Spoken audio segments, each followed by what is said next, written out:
Hello, I'm Kyle Bradshaw, and welcome to this Cruiser Customizing Motorcycle Driving Light Wiring Tip of the Week.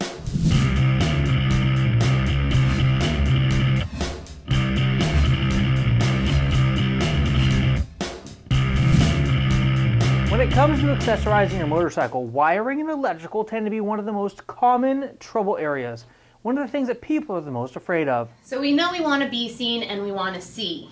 Now we want the looks as well on the bike, but how do we go about doing it? And then the big, creepy, scary word, electrical. Today I want to walk you through driving light wiring. Break it down super simple so it's easy to understand and you don't have the fear of installing it yourself. To begin with, I'd like to reference some of our past installations. We've done the Kuryakin Constellation driving light bar a few times. We've installed some National Cycles, some big bike parts, lots of different light bars out there. And for all of these light bar combinations, there's really two ways to wire up your light bar. You can plug directly into your OEM headlight, which is usually the low beam. So what happens then is when you flip your high beam on, when you need more light, your driving lights will go off. Does that make sense? Probably not. Today we're going to show you the easiest way to install a key piece, a driving light wiring harness, which will allow you to simply install any driving light on the market. What this type of installation is going to give you that you're not going to get if you tie into, say, your stock wire system is the fact that you're going to have a switch.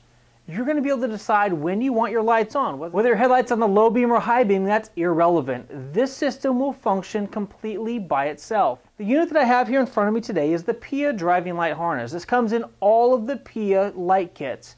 If you've got a motorcycle specific light kit, this is the harness that you'll find inside that kit. My other favorite manufacturer when it comes to driving light wiring harnesses is Kuryakin. They've got a universal kit with a switch that you can hide just about anywhere. They've got another handlebar mounted switch that you can mount up on the handlebar to allow you the convenience of just using your thumb to flip the lights on and off. While these kits are made from different manufacturers, the components are almost identical. Now the key components to a good wire harness, the one that'll have a switch, which will allow you to decide whether you want the driving lights on or off. It's going to give you connections, positive, negative to the battery. What you're going to have on the positive side is a fuse, and this is very important. You're going to have a relay, which allows the power to remain constant throughout the whole system.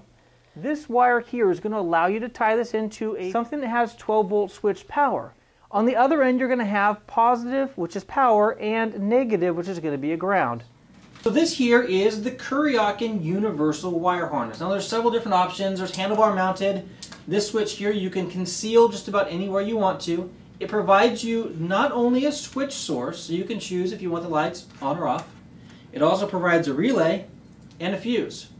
This attaches positive, negative to your battery, and then this red wire on KQ's end attaches to your 12-volt switched source. This allows these lights to not be on when your key's not on. And then this separates your driving lights from the rest of your electrical system, so you don't have to worry about any interference or crossover from any other electrical device.